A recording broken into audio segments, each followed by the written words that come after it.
So here we are on Inaccessible Island, and it's actually gained some notoriety, of course, due to its name being Inaccessible Island, but it's a relatively unknown island in the archipelago of Tristan da Cunha.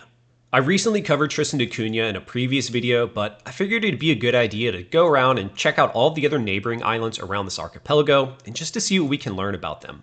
This archipelago includes Tristan da Cunha, Inaccessible Island, the Nightingale Islands here, which actually have a handful of more islands as well. And then once we back up and come down a little bit, we're actually able to find Go Island or Goth Island. Not completely sure how it's supposed to be pronounced. So today, we're going to explore Inaccessible Island's history, if it's currently inhabited like Tristan da Cunha, and if you're actually able to access Inaccessible Island. So to give some perspective on how large Inaccessible Island is, we can go ahead and see here that it is roughly 3.42 miles across, so it's a pretty small island. And when we come over to Tristan da Cunha to do the same thing, we can see the island is roughly 7.23 miles, so it's a good bit larger, about double the size. So as far as Inaccessible Island's distance from other islands, we can go ahead and see that Inaccessible Island is roughly 20 miles away from Tristan da Cunha, and is roughly 11 to 12 miles away from the Nightingale Islands. And then once we back up, we can see just how far away this place is from everywhere else, and it's essentially in the middle of nowhere. So once we grab the ruler again and see how far away Inaccessible Island is from Cape Town, South Africa, we can see that it's 1,750 miles away. So it's extremely remote, and there's a reason why nobody really comes here.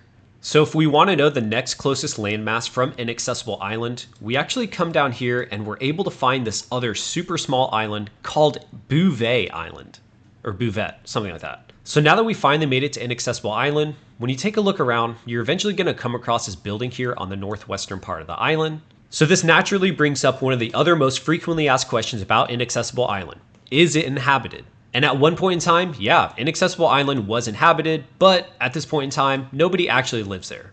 So if no one lives on the island, then who built this building and what was its intended purpose? So according to this website that I came across called explorando.info, we can see that they say between 1982 and 1983, Denstone College in England carried out the longest scientific expedition to date on the island, with a 3-month stay in which the flora and fauna were studied. Then further studies were carried out to have geological maps of the island. And this is probably the best photo that I've come across for this building, and we can tell that the elevation gain starts to get pretty crazy because even at the base of this island, you can see that it starts to rise up pretty quickly. So why did they actually choose this location for the building? And I found that as well. The main party was put ashore from the South African ship and established a base on the only part of the island from which there's access to the interior.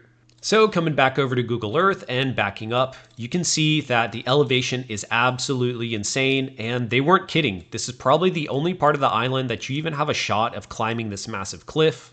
Because as I back out, you can tell that this is the only spot that has somewhat level ground, because as I start to go around, look at these massive cliffs. They're dang near vertical. And again, there's almost nowhere with a flat part of the island. So yeah, now that we've made our way around the island, it gives you a lot better idea of exactly why they chose this location, because it was straight up impossible anywhere else. Maybe not impossible, but it would be stupid to choose anywhere else considering this is just the easiest place to get to. And again, it's the easiest place to access the interior. And I'm not sure if this is the specific trail that they take, but it does look like there's some sort of trail going up the island. Most likely it's just water runoff, but we'll just go with it. So this is the building here, and you can see just how steep this incline is, and if a hypothetical landslide were to happen, this building would get absolutely flatlined. So if someone here is good at math, please leave a comment and let me know how devastating a landslide would be to this building, because I would have to assume it to be pretty bad. And the reason Inaccessible Island has these massive sea cliffs is because this actually used to be an active volcano around 6 million years ago. So all of this leads us to the most important question about the island. How do you actually access Inaccessible Island? Well, after doing some research, I returned back to the Tristan da Cunha website, which actually has everything you guys need to know about traveling to Inaccessible Island or to Tristan da Cunha. It's pretty straightforward, but it's going to require that you do plenty of planning, since not only you're going to have to coordinate your travel to South Africa, and then plan for the ship that takes you from South Africa to Tristan da Cunha, then you'll have to take a ship from Tristan da Cunha over to Inaccessible Island. But prior to even arriving, you're going to have to contact Tristan da Cunha's government for authorization just to access and to even set foot on Inaccessible Island. Okay, so how long is it going to take you to get from Cape Town, South Africa over to Tristan da Cunha? Well, it's going to take about 7 days. And then on top of that, you're going to have to take another ship over to Inaccessible Island, which is going to add another, 2 to 6 hours to your trip. So you can see this is a massive endeavor. It's going to take weeks, if not months, to plan accordingly. We also have to keep in mind that because these places are so remote, that you're going to have to abide by the weather, because if it's a bad weather day, you're not going anywhere. And again, they lay all of this information out for you. When you want to go, your first task before planning a visit is to email the security to the administrator to outline the full purpose of your visit, proposed dates, your nationality and age, preferred shipping, and accommodation sought. So there's an entire vetting process to this because they want to know who you are, why you're coming, and what the point of your trip is. And the reason I believe that you have to go to Tristan da Cunha before you can go to Inaccessible Island is because of this right here. Vessels wishing to land passengers at Nightingale Island or Inaccessible Island must first call at Tristan to obtain clearances and embark local guides at a ratio of 1 guide to 8 participating passengers. So whether you have a private vessel or like your own private ship is kind of irrelevant. They want everybody who's going to step foot on the island to go through them, which honestly, it makes sense. I also read through the terms and conditions just because I feel like I should have, and once you get to 29, you can see that no visitor will be allowed to visit Inaccessible, Nightingale, or Go Island without the necessary permits from immigration and conservation departments. So I've done a fair bit of research on this, and you can tell that they're not playing around because there's literally over 30 different things you have to agree on before you even sign this. So after I started taking a look around the island, you can see here that there's this massive waterfall on the other end of the island from where that building was. I believe this is the same waterfall that's on the Tristan da Cunha website, and it says that the waterfall has a 230 meter drop. So when you trace the waterfall's source all the way up, you can see that there's a ton of different lines in the mountains just from all of the runoff that has happened from the snow caps.